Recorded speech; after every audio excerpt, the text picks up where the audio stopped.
નમસ્કાર દર્શક મિત્રો, હું જપન શાહ કાનમ એક્સપ્રેસ ન્યૂઝમાં આપનું સ્વાગત છે। જોઈએ આજના મુખ્ય અને મહત્વના સમાચાર। બોડેલી સહિત વિસ્તારમાં વિવિધ મંદિરોમાં ગુરુ પૂર્ણિમા પર્વની ભક્તિભાવ સાથે ઉજવણી કરવામાં આવી। બોડેલીના BAPS શ્રી સ્વામિનારાયણ મંદિર, રામકીબર મંદિર તેમજ મૂલધરના શ્રી કબીર મંદિર ખાતે આજે અતિ દિવ્ય અને પવિત્ર વાતાવરણમાં ગુરુ પૂર્ણિમા મહોત્સવ ખૂબ જ ભક્તિભાવપૂર્વક ઉત્સાહભેર ઉજવવામાં આવ્યો છે। શ્રી ગુરુ પૂર્ણિમાના અવસરે બોડેલીના BAPS શ્રી સ્વામિનારાયણ મંદિર ખાતે બોડેલી તથા ગ્રામ્ય વિસ્તારમાંથી મોટી સંખ્યામાં ઉમટેલા ભક્તોએ ભગવાન સ્વામિનારાયણ તથા ગુરુ પરંપરાને જાળવી રાખી પ્રગટ ગુરુ હરિ મહંત સ્વામી મહારાજની પ્રતિમાનું પૂજન કરી ધન્યતા અનુભવી હતી। આવી જ રીતે બોડેલીના શ્રી રામ કબીર મંદિર ખાતે બોડેલી સહિત આસપાસના વિસ્તારમાં વસતા શ્રી ઉદા સમાજના ભક્તો મોટી સંખ્યામાં બોડેલીના રામ કબીર મંદિર ખાતે પહોંચ્યા હતા અને ગુરુગાદીની પૂજા અર્ચના ભજન કીર્તન કરી પ્રસાદ લઈ ધન્ય બન્યા હતા। જ્યારે નજીકના મુલતદાર ખાતે શ્રી કબીર મંદિરમાં પણ મોટી સંખ્યામાં કબીરપંથી ભક્તજનોએ ઉમટી ગુરુ સંત શ્રી નરેશદાસ મહારાજ શ્રીને તિલક કરી ફુલહાર સાથે પૂજન અર્ચન કરી પોતાનું ગુરુ પ્રત્યેની દિવ્ય ભાવના વ્યક્ત કરી હતી અને અહીં પણ મંદિર દ્વારા આયોજિત પ્રસાદનો લાભ ભક્તોએ લીધો હતો। આજના ગુરુ પૂર્ણિમાના પાવન અવસરે બોડેલી સ્વામિનારાયણ મંદિર ખાતે આસપાસના ગ્રામ્ય વિસ્તારોમાંથી અંદાજે 4000 જેટલા હરિભક્તો ઉપસ્થિત રહ્યા હતા।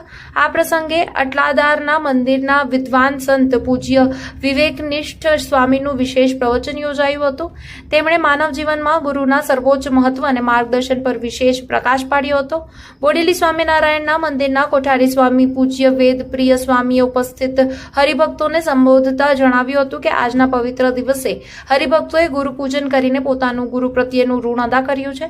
સમગ્ર મહોત્સવ દરમિયાન બોડેલી મંદિરના પૂજ્ય સંતો અને હરિભક્તોમાં અનેરો દેવી ઉત્સાહ અને આનંદ જોવા મળ્યો હતો। દિશા અને દિવ્યતાના પ્રતીક સમાન આ ગુરુ પૂર્ણિમા ઉત્સવથી સમગ્ર બોડેલી પંથક ભક્તિમય બની ગયો હતો। આજે પવિત્ર ગુરુ પૂર્ણિમાનો દિવસ છે અને બધા જ એની અંદર ગુરુનું ઘણું મહત્વ છે।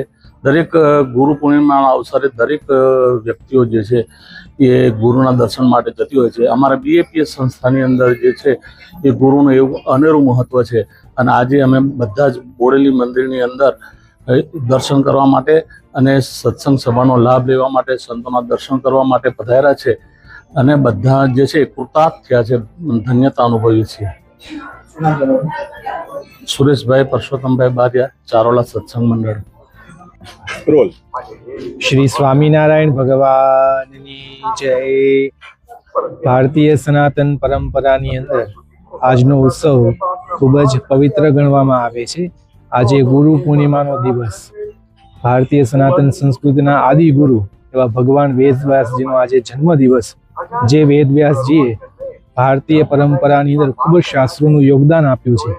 4 વેદ એમણે પાડી આપ્યા, ઉપનિષદો, બ્રહ્મસૂત્રો, 18 પુરાણો લખ્યા અને એમણે સનાતન ભારતીય સંસ્કૃતિમાં ગુરુ શિષ્ય પરંપરાનું નવું ઉદ્ઘાટન કર્યું।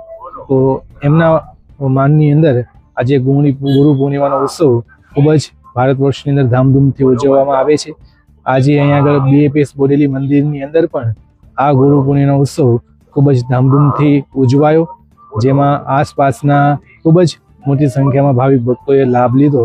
4000થી પણ વધારે હરિભક્તો આજના ઉત્સવને શોભાવવા માટે, ગુરુના ચરણે શીશ અર્પવા માટે, ઋણ ચૂકવવા માટે, પુષ્પ પાંખડી અર્પણ કરવા માટે અહીંયા આગળ પધાર્યા, ભગવાનના દર્શન કર્યા, અભિષેક કર્યો, સત્સંગ સભાનો લાભ લીધો અને ત્યારબાદ બધાએ ભોજન પ્રસાદી કરી અને પોતાનું અંતરનું અંધારું ટાળી અને ગુરુના માર્ગે આગળ વધવા માટે પ્રતિજ્ઞા પ્રાપ્ત કરી અને આજના ઉત્સવને સાર્થક કર્યો। શ્રી સ્વામિનારાયણ ભગવાનની જય।